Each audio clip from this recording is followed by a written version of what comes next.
사도행전 20장입니다. 제가 그 지도를 하나 뽑아왔는데요. 저작권이 있기 때문에 인터넷으로 혹시 보시는 분들은 바울의 3차 전도여행 네이버에 치시면 처음으로 나오는 사진이 있습니다. 그 사진이 제일 좋은 것 같아요. 참고하시면 좋을 것 같습니다.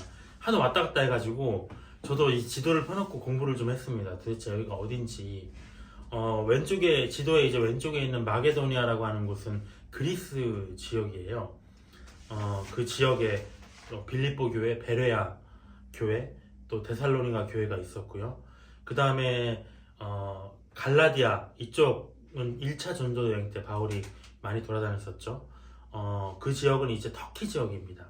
건너편에 있는 큰 땅덩어리는 터키 지역에 또 선교를 했고요. 그래서 뭐 소아시아, 유럽 이렇게 얘기하는데 결국에는 그리스와 그리고 터키 지역을 주로 선교 활동을 한 것으로 보여집니다. 사도행전 공부하면서 저도 해외 선교 나가보고 싶더라고요. 그래서 우리가 후원을 받을 것도 아니고 각자 뭐 직업도 있고 또 복음과 찬양도 있으니까 나가야 되겠다 이런 생각을 하고 계획 중인데, 일단은 시간이 또 상황이 열려야 됩니다. 바울이 주님께서 열어주시는 길로 나아갔듯이, 그래서 그 일이 성취되기를 또 기도해야 될 것 같습니다. 3차 전도여행을 마치고 마지막 사역지 예루살렘과 로마만을 앞두고 있었습니다. 그런데 오늘의 이야기는 뭐냐면 이제 에베소 교회 사역자들이죠. 에베소 교회는 바울이 매우 아꼈던 교회 중에 하나입니다.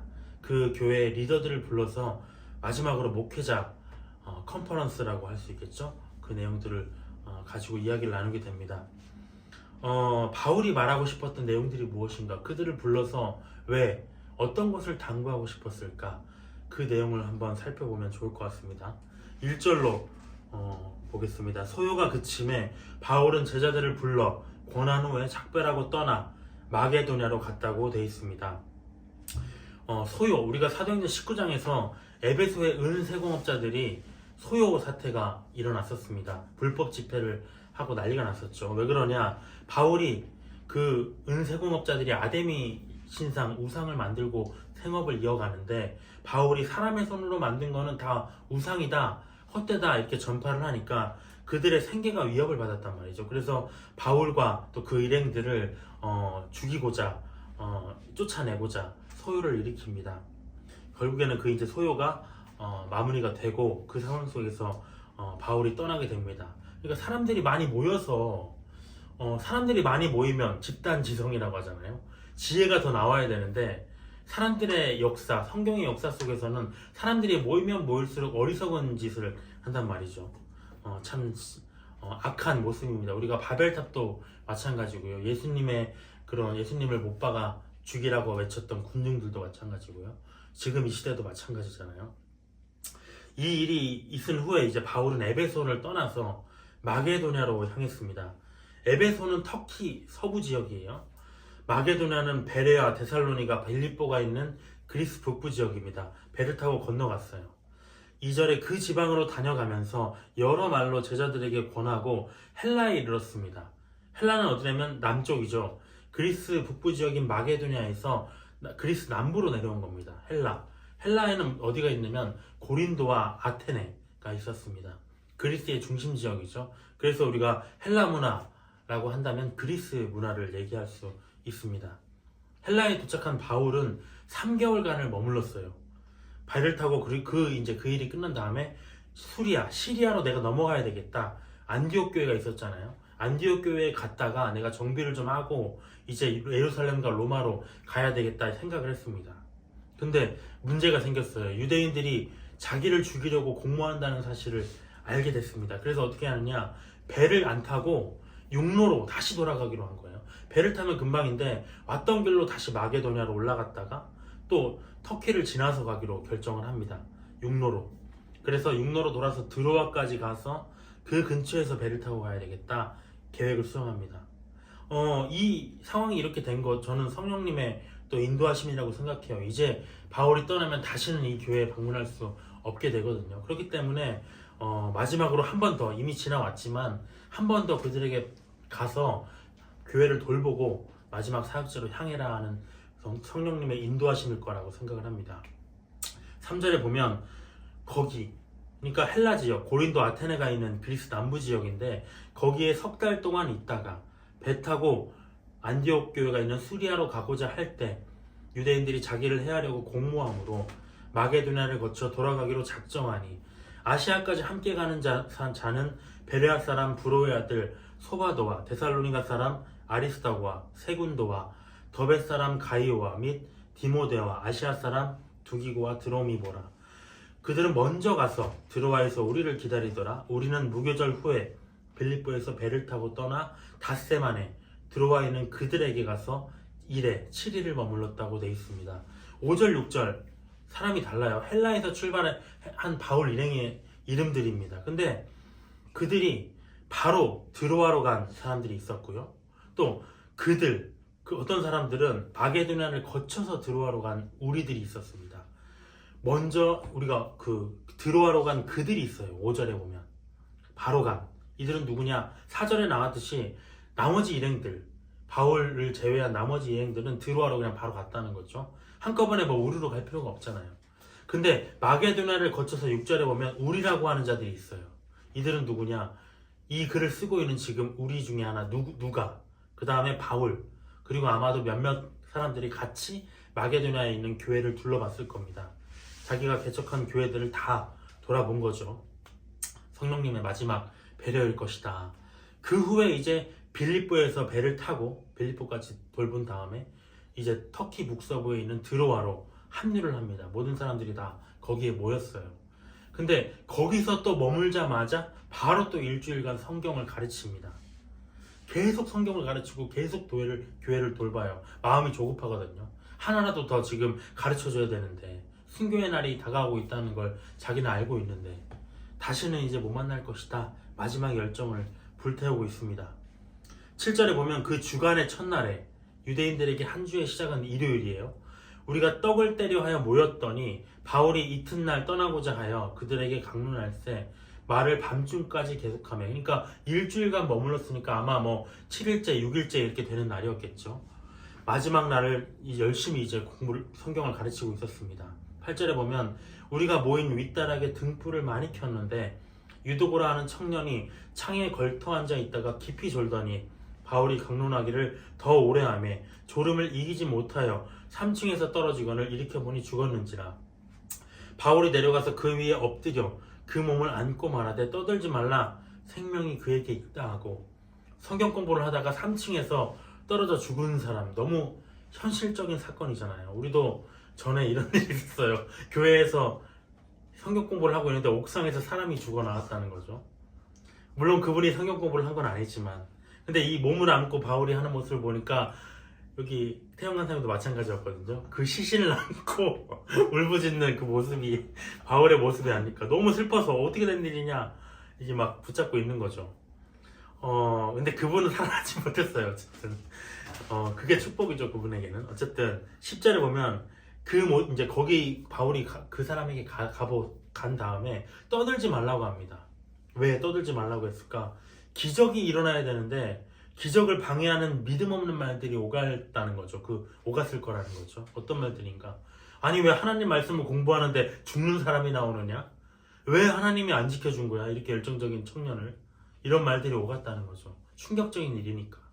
근데 우리도 이와 같을 때가 있어요. 성경 공부를 열심히 하는데도 인생이 풀리지 않고 계속 안 좋은 일만 당하면 바로 나온다는, 이와 같은 반응이 나온다는 거죠. 뭔가 왜 내가 하나님 말씀 공부하는데 왜 이렇게 일이 안 풀리는 거야? 성경 공부 뭐고 다 때려치고 싶어질 때가 있다는 겁니다. 근데 말씀에는 잘못이 없어요. 말씀에는 시편 119편 50절에 보면은 이 말씀은 나의 고난 중에 위로라. 고난이 아니라 고난 중에 위로라고 합니다. 주의 말씀이 나를 살리셨기 때문이다. 말씀은 내가 공경을 당했을 때 나를 도우려고 살리려고 준비를 하고 있는데 나는 그 말씀을 떠나려고 한다는 거죠. 우리가 그런 일을 당할수록 계속 말씀 앞으로 더 나와야 됩니다. 최근에 뭐 어떤 형제가 아까도 얘기했지만 외롭다면서 계속 연락을 했어요. 힘들다면서. 내가 거기서 뭐 위로를 해줘봤자 어떤 위로가 되겠습니까? 기도도 하겠지만 뭔가 부족하다. 그 현실에서 벗어나려면 말씀 앞으로 나와야 되잖아요. 살려면, 위로를 얻으려면 자기가 결단해야 되는 일이고. 그래서 어떻게 살아도 좋으니까 한 번이라도, 매주 한 번이라도 나와라, 교회. 이 영상을 볼지 안 볼지 모르겠지만 한 장 한 장 성경 공부하면서 말씀이 주는 위로를 한번 기대해보자. 또 신앙생활은 또 하기 싫은 거죠. 어떻게 해야 될까? 어떻게 해야 될까요? 성경 공부를 하다가 이 청년은 떨어져 죽었지만 다시 살아났습니다. 말씀의 가운데 있었기 때문에. 11절에 보면 올라가 떡을 떼어 먹고 오랫동안 날이 새기까지 이야기하고 떠나니라. 사람들이 살아난 청년을 데리고 가서 적지 않게 위로를 받았더라. 우리는 앞서 배를 타고 아소에서 바울을 태우려고 그리로 가니 이는 바울이 걸어서 가고자 하여 그렇게 정하여 준 것이라. 이렇게 지도를 쫙 보면은 바울 일행이 예루살렘으로 이제 가기로 작정을 했어요. 근데 드로아에 이제 성경 공부를 마쳤으면 배를 타고 이동하면 된다는 거죠. 근데 너희들은 가라. 아소에서 배를 탔어야 되는 모양이에요. 아소에서 또 갈아탔어야 되는 모양이에요. 그러니까 드로아에서 아소까지 갔다가 아소에서 또 배를 타고 계속 가면 되는데 자기는 홀로 걸어가겠다는 거죠. 자기는 너희들 먼저 가라. 나는 홀로 걸어가야 되겠다. 왜? 이유 없이 걷진 않았을 거잖아요. 성경은 그 얘기를 안 합니다. 근데 왜 그랬을까? 저는 아마도 그런 생각이 들어요. 바울이 이제 마지막 사역지, 가장 어렵고 가장 중요한 이 사역지에서 예루살렘과 로마의 사역에 대해서 아마 고민하고 기도하고 그렇게 가지 않았을까 싶어요. 그래서 14절에 바울이 아수에서 우리를 만나니, 누가는 같이 안 갔던 것 같습니다. 오로지 바울만 갔던 것 같아요. 바울이 이제 만나서, 그 일행들과 만나서 배에 태우고 미둘레네로 가서 거기서 떠나 이튿날 기오 앞에 오고 그 이튿날 사모에 들르고 밀레도에 쭉쭉쭉 지금 지도를 보면 이동하고 있죠. 그리스 남쪽까지 내려왔습니다. 바울이 아시아에서 지체하지 않기 위하여 에베소를 지나 배 타기로 가기로 작정하였으니 이는 될 수 있는 대로 오순절 안에 예루살렘에 이르려고 급히 가미노라. 갑자기 급해졌어요. 뭔가 마음이. 기도하고 오는 와중에 뭔가를 받았는지 모르겠지만 이렇게 급한데 왜 걸어갔을까요? 그 기도하는 와중에 그러니까 뭔가 마음의 열정이 또 새롭게 생겼던 거죠. 이 밀레도라는 도시는 에베소, 처음에 아까 에베소에서 바울이 열정을 불태웠는데 한 50km 떨어진 도시입니다. 두란노 성경대학 열고 3년간 열심히 2년간 성경을 가르치고 3년간 머물렀던 곳입니다. 그 교회에 마지막으로 가보고 싶지 않았을 리가 없잖아요. 근데 그는 가지 않았습니다.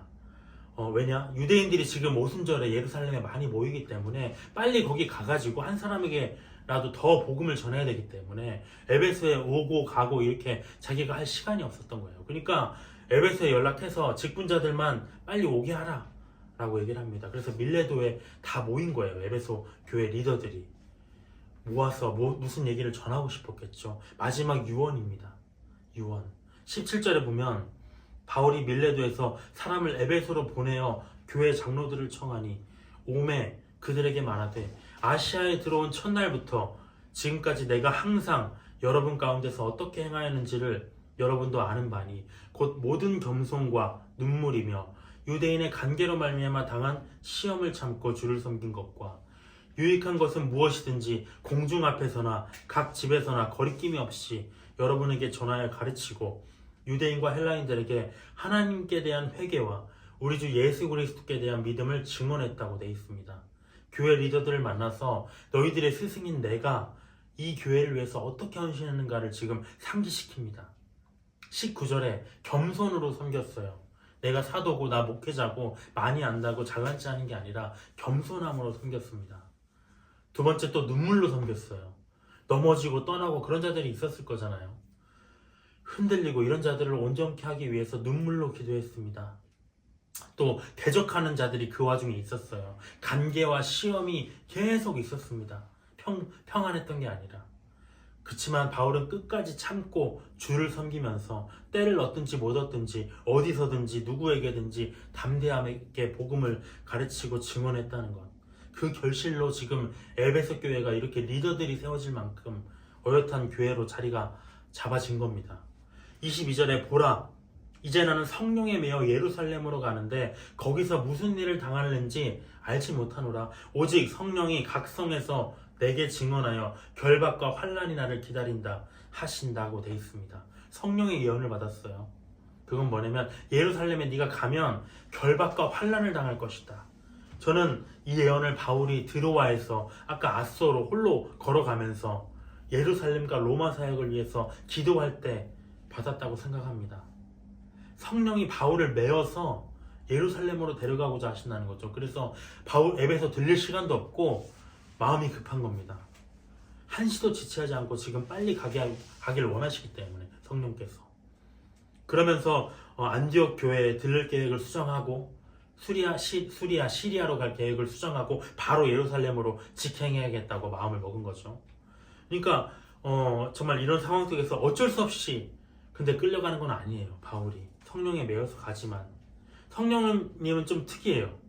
성령께서 예언을 했어요. 너 거기 가면은 죽을 거야. 결박과 환난이 있을 거야. 근데 성령이 그곳으로 또 자기를 몰아간다는 거죠. 고난의 길, 좁은 길이라고 하나님의 뜻이 아닌 길이 아닙니다. 핍박이 있을 것은 성령의 예언이고요. 그럼에도 불구하고 그 인생이 예루살렘으로 가야 되는 것은 성령의 인도하심이에요. 성령의 인도하신 길이라고 평안하지 않습니다. 어쩔 수 없이 끌려가지 않았다. 바울이 늘 이방 선교 사명을 받고 활동했지만 자기의 마음은 사실은 이 고육 친척, 자기 형제들을 위한 마음을, 이 복음을 내 형제들에게도 전해야 되는데 그 열정을 한시도 잊어본 바가 없었습니다. 자기가 너무 바라던 바예요. 자발적으로 가고 싶었던 것. 그래서 24절에 내가 그런 증언이 있을지라도 예언이 있을지라도 내가 달려갈 길과 주 예수께 받은 사명, 하나님의 은혜의 복음을 증언하는 일을 마치려 하면은 나의 생명조차 조금 더 귀한 것으로 여기지 아니하노라. 복음을 위해서 난 생명도 던질 수 있다. 자기 인생의 전부는 예수님께 받은 복음을 증언하는 사명을 수행하는 것이고 그 외에는 아무것도 중요한 게 없다는 거죠. 어떻게 하면 이렇게까지 될 수 있을까요? 예수님이 약속하신 성령 세례가 임해서 내가 순교하는 마음으로 예수의 증인이 된다면 가능한 일일 것인가? 바울에게는 그런 열정이 있었습니다. 25절에 보라 내가 여러분 중에 왕래하며 하나님의 나라를 전파하였으나 이제는 여러분이 다 내 얼굴을 다시 보지 못할 줄 아노라. 유언이죠. 그러므로 오늘 여러분에게 증언하거니와 모든 사람의 피는 생명입니다. 책임과 심판을 말하는 거예요.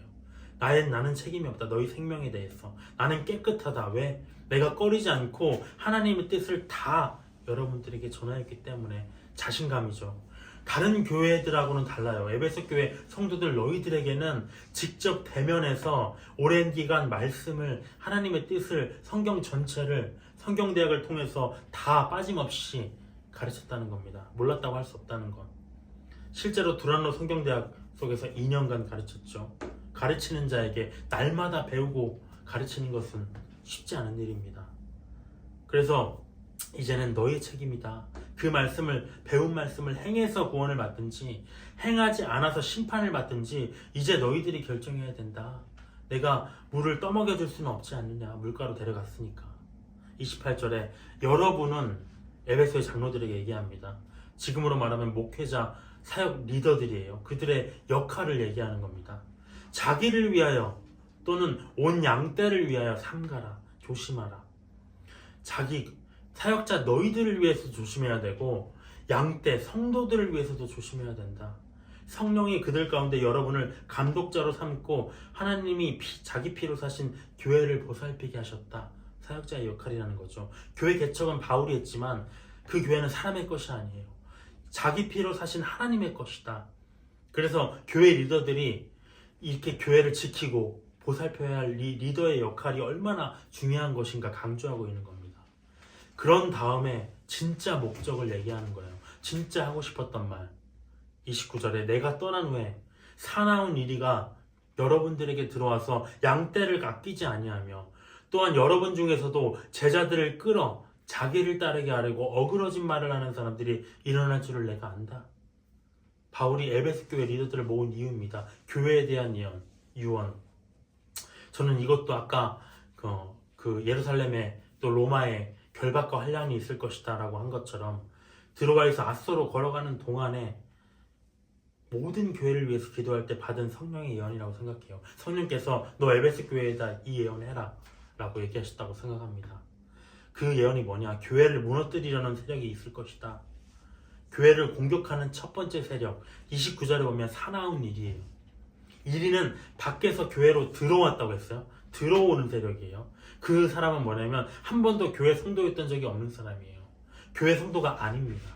그 1위는 뭐냐면 자기가 원하는 바를 얻으려고 인정사정 없이 잔인하게 내 이익을 위해서는 교회 성도가 죽든지 말든지 간에 양떼를 아끼지 않는다고 되어 있습니다. 왜? 저 사람과 나는 우리는 다 한 교회의 지체가 아니기 때문에 저 사람이 죽든 말든 내 이익만 챙기면 돼. 이게 바로 사나운 일입니다. 교회를 공격하는 두 번째 세력이 뭔가? 30절과 같이 어그러진 말을 하는 사람들이에요. 진리를 말하지 않고 자꾸 비진리를 말하는 사람들, 복수입니다. 한 명이 아니에요. 근데 여러 번 중에서 날 거라고 했습니다. 지금 바울이 불러 모아서 자기의 마지막 유언을 듣고 있는 이 교회 리더들, 사역자들, 너희들 중에서 이런 자들이 나올 것이다. 그들의 목표는 뭐냐면 자기를 따르게 하는 거예요. 예수를 따르게 하는 게 아닙니다. 그렇기 때문에 자기를 따르지 않으면 철저하게 배척하고 비난합니다. 바울의 가르침, 바울의 흔적 다 지우려고 하겠죠. 바울은 자기 자녀에게 하듯이 목숨 걸고 지금 에베소 교회를 돌봤는데 이들에 의해서 무너지게 되는 것이 너무나 얼마나 슬펐을까요? 그들을 불러 모을 수밖에 없었습니다. 교회사 속에서 물론 이 사나운 일이와 어그러진 말을 하는 사람들, 진리를 거부하는 이단들, 맞아요. 이단들입니다. 디모데서에서도 에베소 교회에 남겨둔 이 디모데에게 비진리를 전파하는 자들 조심해야 된다 얘기했습니다. 근데 이 시대에 교회를 무너뜨리려고 하는 자들은 누굴까요? 밖에서 들어오는 성도가 아닌 이 사나운 일이 자기 이성만 챙기는 교회 성도를 볼모로 삼아서 또 어그러진 말을 하는 사람 누굴까요? 제자들 중에서, 교회 리더들 중에서 교회를 돌보지 않고 어그러진 말을 하는 사람들, 자기에게로 사람을 모으려고 하는 자들 누구인가 고민해봐야 된다는 겁니다. 근데 또 재미있는 건 뭐냐면 계시록을 보면은 바울의 이 경고를 받은 에베소 교회가 어떻게 했냐면 계시록 2장 2절에 악한 자들을 용납하지 않고 자칭 사도, 목회자라고 하는 그 거짓됨, 그들의 거짓됨을 다 드러냈다고 합니다. 그들이 어떤 잘못을. 근데 이것을 보시고 예수님이 너희들이 수고한 것을 내가 안다 칭찬하셨어요. 예수님이 7 금초대 사이를 거니시는 분이잖아요. 모든 교회의 통치자이자 머리이신데 이 일을 모를 리가 없습니다. 그래서 성령께서 바울에게 예언을 주었던 겁니다. 그러면서 그 일에 대해서 잘 처리했다 얘기하셨어요. 근데 그러면서 뭐라고 했냐면 3절에 근데 너를 책망할 것이 있는데 너의 처음 사랑을 버려서는 안 된다. 너희가 처음 사랑을 버렸다 얘기합니다. 교회 안에 잘못된 사람들, 잘못된 일들 열심히 정죄는 하는데 그러다 보니까 용서를 놓쳤다는 거죠. 사랑을 놓쳤다는 겁니다. 처음 예수님을 믿었을 때, 처음 교회를 나왔을 때 가졌던 하나님과 사람에 대한 사랑을 잃어버렸다. 이 말씀이 사실 지난주 토요일날 갈보리채플 연합회 총회 예배 때 주제 말씀이었어요. 그 자리에서 여러 가지 생각을 했는데 에베소 교회가 나오길래 그러니까 성경대로 산다는 게 너무 어렵습니다. 말씀대로 산다는 건 균형을 유지하는 거거든요. 책망과 용서 뭐 다 중요해요. 용서로만 이끌려서 가도 안 되고요. 책망으로만 이끌려서 가도 안 되고 그 균형을 근데 잃어버리면 다 문제가 생긴다는 겁니다. 예수님이 악한 자들을 드러낸 거 잘못했다고 안 하셨어요. 너희가 수고한 걸 내가 안다. 근데 처음 사랑을 버렸다는 거죠. 균형.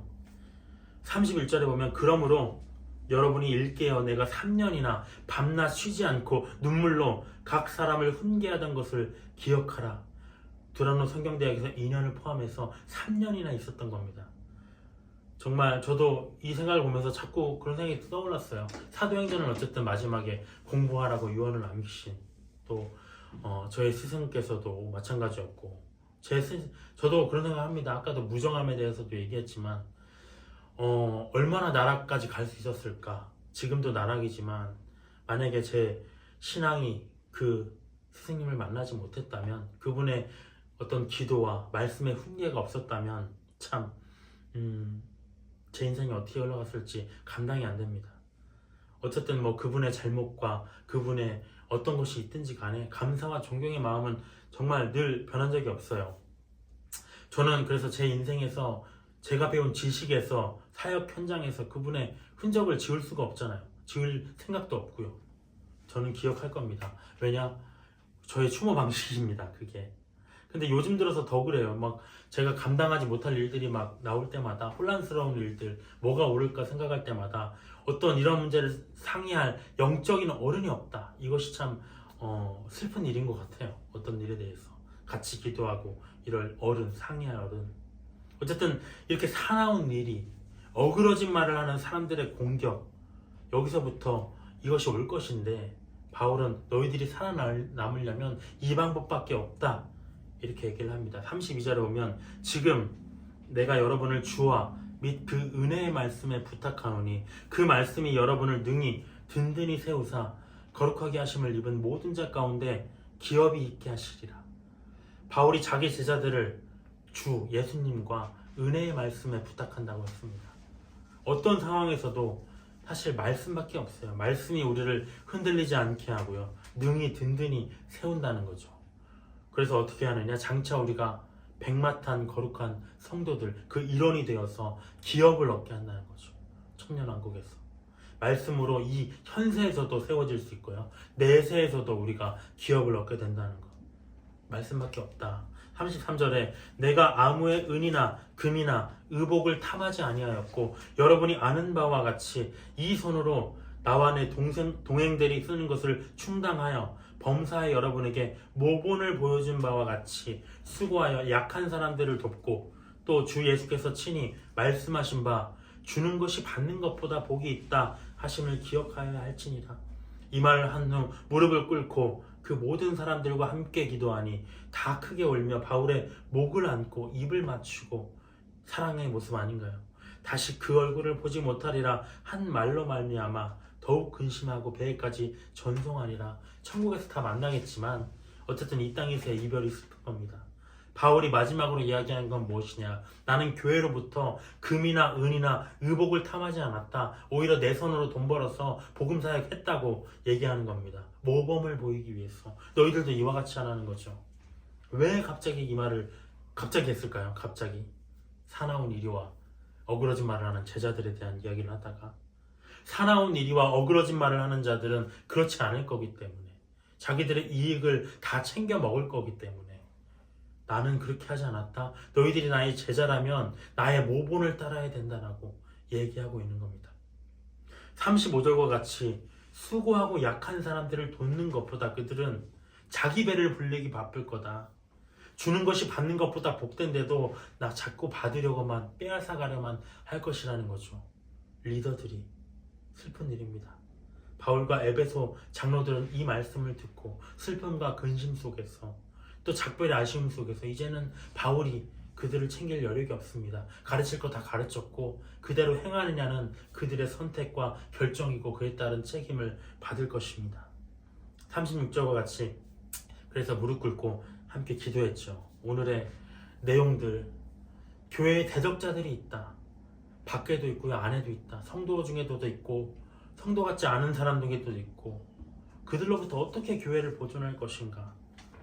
근데 교회가 무너지지 않는 것보다 더 중요한 건 뭐냐면 그 교회를 이루는 성도 개인의 신앙이 무너져서는 안 된다. 그래서 여러분을 주와 은혜의 말씀에 부탁한다 라고 얘기했어요.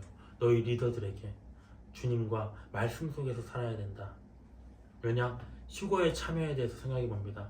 어느 교회가 집단으로 올라가는 게 아니잖아요. 어느 교회에 속했느냐? 그건 아닙니다. 내가 어떤 성도이냐에 달려있다는 거죠. 그렇기 때문에 우리는 정말 천년왕국에서 이 땅을 기업으로 받으려면 그 말씀 안에 주님 안에 믿음으로 든든히 세워져야 된다 라고 되어 있습니다. 모본, 바울의 모본, 달려갈 길과 주 예수께 받은 사명을 위해 목숨조차도 아끼지 않은 열정. 때를 얻든지 못 얻든지 에베소에서 가르쳤고요, 드로아에서 가르쳤고요, 복음을 가르쳤던 그 열정, 말씀의 열정. 그리고 주는 것보다 받는 것이 복돼서 자기가 돈 벌어가지고 잠시 쉬지 않고 교회에 짐 지우지 않고 약한 사람들을 도왔다는 거죠. 약한 사람들, 형제 사람 모든 것을 보여줬습니다. 정말 이런 말씀 속에서 그런 것 같아요. 이정표를 찾는 것 같습니다. 뭘 하고 있는 건지, 잘하고 있는 건지 알 수 없을 때가 많은데 이렇게 말씀을 보다 보면 다시 또 돌아오게 되는 것 같아요. 이 작은 모임이 계속 은혜의 말씀을 붙잡고 있으니까 주님께서 든든히 세우시고 결국에는 천국으로 인도하실 거라고 확신합니다. 기도로 마치겠습니다. 주님, 우리 교회를 지켜주시옵소서. 우리 교회 작은 교회입니다. 하지만 때가 너무나 악합니다. 주님의 종말이 다가왔습니다. 이 땅을 심판하실 날이 한치 앞으로 다가왔습니다. 하지만 아직도 제 마음 속에서, 제 행동 속에서, 제 생각과 말과 언행 속에서 충성되고 거룩하지 못한 것들을 발견합니다. 그럴 때마다 무너지고 절망하고 두렵습니다. 주님의 사랑이 제 안에 가득하기를 원합니다. 주님을 너무나 사랑해서 죄를 멀리하고, 주님을 너무나 사랑해서 주님이 피로 사신 교회를 사랑하고, 형제들, 약한 형제들을 돌보고자 하는 마음을, 선한 마음을 주셨소서. 주님의 자녀인데 이 악한 모습을 가지고 있는 제 자신이 너무나 부끄럽고 괴롭습니다. 주님이 선하셨듯이, 주님께서 거룩하셨듯이 우리에게도 선한 영혼과 선한 육신과 선한 마음과 선한 열정을 허락하여 주시옵소서. 성령의 인도하심이 우리 교회 안에 충만하기를 원합니다. 한 사람 한 사람의 인생을 붙들어 주시고, 약한 자들, 세상에서 잊혀진 자들을 돌보는 우리 교회가 될 수 있도록 주님 기뻐 받아 주시옵소서. 예수님의 이름으로 기도드렸습니다. 아멘.